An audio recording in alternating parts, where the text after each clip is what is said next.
อนๆสลามอะลัยกุมค่ะวันนี้เราก็จะมาทำไก่ทาจีนนะคะอันนี้ทาจีนอันนี้คือทาจีนค่ะอันนี้เป็นที่หมักไก่ประมาณว่าที่หมักไก่อะไรแบบนี้เวลาตุ๋นที่ตุ๋นไก่ของทางโมร็อกโกค่ะวันนั้นซื้อมาโอเคแล้วเราก็จะมาหมักไก่กันก่อนนะคะอันนี้หม้อสำหรับจานสำหรับหมักไก่โอเคเราก็จะมีเนื้อไก่เนาะจะหมักไก่ก็ต้องมีเนื้อไก่ใส่ไก่ลงไปค่ะแล้วทีนี้เราก็อันนี้เป็นกระเทียมที่เราตำเสร็จเรียบร้อยค่ะจากนั้นพูดผิดอันนี้เป็นขิงค่ะ ginger ค่ะอันนี้ก็เป็นผงกระเทียมนะคะใส่ลงไปค่ะแล้วเราก็จะใส่ black pepper ค่ะพริกไทยดำค่ะอันนี้เป็นผง allspice แล้วอันนี้เป็นผงกินกลมอ่ะไม่รู้จักชื่ออันนี้ทางแม่สามีเขาทำมาให้ค่ะแล้วเราก็จะใส่พริกป่นค่ะเราก็จะขยำเลยระหว่างขยำไปเราก็จะใส่เกลือไปด้วยอันนี้เป็นเกลือชมพูค่ะ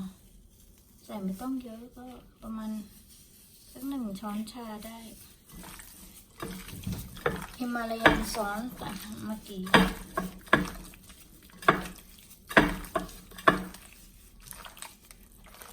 แล้วเราก็จะใส่ผงขมิ้นนิดหน่อย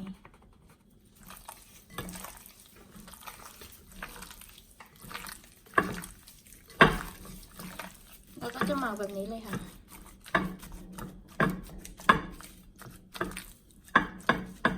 พักไว้ประมาณ15 นาทีนะคะค่ะเราก็จะใส่น้ำมันมะกอกลงไปนะคะแล้วเราก็จะตามด้วยเนยนิดหน่อย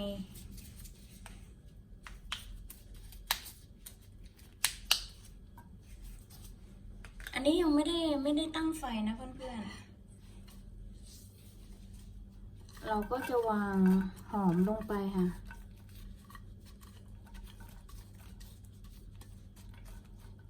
เรียงหอมลงไปอันนี้เป็นโปเตโต้ค่ะมันฝรั่ง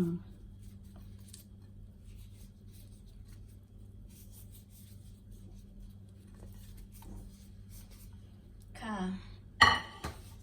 หลังจากนั้นเราก็จะเอาไก่ที่เราหมักไว้วางลงไปค่ะอันนี้ก็เป็นสไตล์ใครสไตล์มันเนาะใครอยากแบบไหนก็โอเค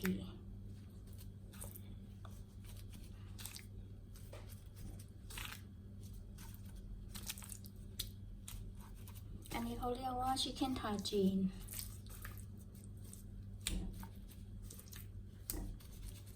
จะให้เป๊ะตามสูตร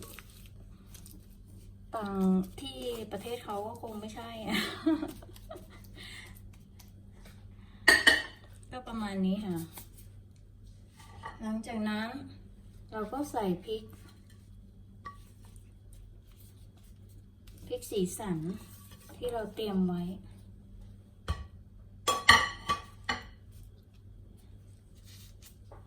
แล้วก็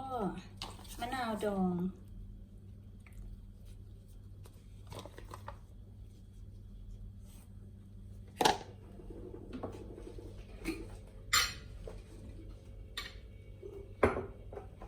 ใส่มะกอกด้วยค่ะอันนี้มากน้อยก็แล้วแต่เรานะพูดถึงก็ค่ะหลังจากนั้นเราก็จะใส่อันนี้เป็นผักชีค่ะแล้วอันนี้ก็จะเป็นพาสลีย์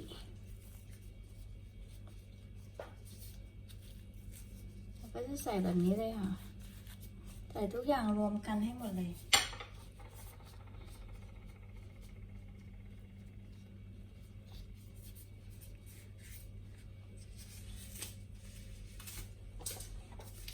ค่ะเดี๋ยวเราก็จะจุดไฟตอนนี้เราก็จะเปิดเตาค่ะแต่เปิดเตานี้ต้องใช้ไฟต่ำสุดเลยนะคะ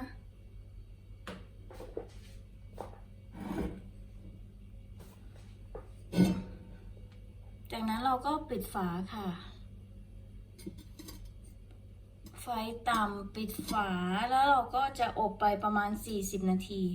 อันนี้เหมือนตุ๋นเหมือนอบอะไรประมาณนี้ค่ะอันนี้40นาทีเดี๋ยวเราพอครบ40นาทีแล้วเราก็จะมาดูอุ้ยก่อนไปลืมมะเขือเทศค่ะแล้วก็จะใส่มะเขือเทศลงไป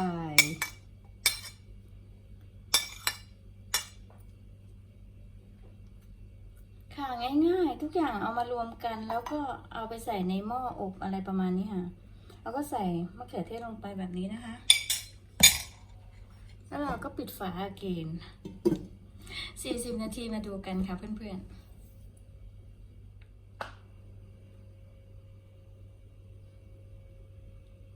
ใส่ทุกอย่างลงไปแล้วมันก็เป็นประมาณนี้ค่ะค่ะนี้ผ่านไปประมาณ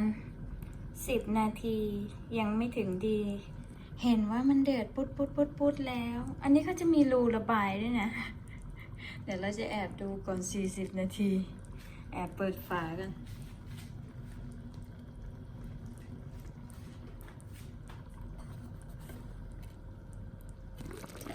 โอ้ยเดือดแล้วอ่ะเดือดแล้วอุ้ยมีน้ำออกมาเองดูสิเดี๋ยวรอให้เขากำหนดก่อนดีกว่าเดี๋ยวกลับมาดูกันควันฉุยเลยอ่ะอดใจไม่ได้เปิดดูซะหน่อยว้าวสุกแล้วมั้งเนี่ยสุกแล้วเพื่อนๆสุกแล้วแต่มันยังไม่ครบเวลาเลยนะพูดถึงแต่เราอ่ะจะเขาเรียกอะไรนะจะรอให้น้ำแห้งอันนี้สำหรับทานกับข้าวก็ได้นะหรือว่าเราก็จะทานกับเป็นนานอะไรเงี้ยนานเบรดเขาเรียกข้าวบุษนานอะแป้งนานอะไรเงี้ยอันนี้น่าทานมากเลยอะ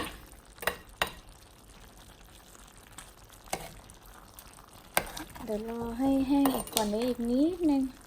อันนี้เราไม่ได้ปรุงอะไรเลยนะพูดถึงปรุงแบบธรรมชาติมากเลยนะไก่ก็แบบดูอะไก่ก็นิ่มมากอบอย่างดีเลยอะชอบความหวานความเค็มความเปรี้ยวอะไรเงี้ยก็จากธรรมชาติทั้งนั้นเลยนะเค็มแค่เราใส่เกลือไปนิดหนึ่งแล้วความหวานเราก็จะได้จากพวกหอมความเค็มเปรี้ยวอะไรเงี้ยเราก็ความเค็มความเปรี้ยวเราก็จะได้จากมะกอกมะนาวดองที่เราใส่ลงไปโอ้ยชอบอ่ะนี้เราก็จะอร่อยแบบนี้ละค่ะเราก็จะเสิร์ฟเป็นหม้อแบบนี้เลยเพื่อนๆเวลาเสิร์ฟเราก็เสิร์ฟคู่กับขนมปังนานหรือว่าใครจะทานกับข้าวก็ได้นะก็โอเคอาหารของเราก็จะเรียบร้อยแล้วขอบคุณทุกท่านที่ติดตามรับชมนะคะ Thanks for watching แล้วก็เป็นกำลังใจให้กันตลอดไปตลอดมาสำหรับทุกๆคนนะคะขอบคุณมากเลยช่วยกดไลค์กดคอมเมนต์คุยกันไม่ต้องแชร์ก็ไม่เป็นไรเพราะว่าเราชอบของเราแบบนี้นะก็ทำไปทำอย่างที่ใจเราต้องการ ขอบคุณทุกท่านเลยนะคะมาสลามาบ๊ายบายค่ะมาสลามา ชิคเก้นทาจีนค่ะวันนี้บายบาย มาสลามา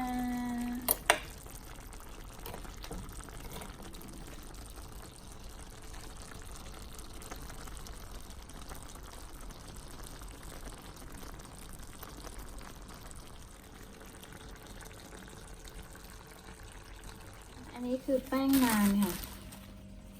แป้งที่เอาไว้จิ้มกับชิคเก้นทาจีนทานคู่กันค่ะเพื่อนๆก็จิ้มลงไปเลย ตามสไตล์เลยค่ะ ยัมมี่ยัมมี่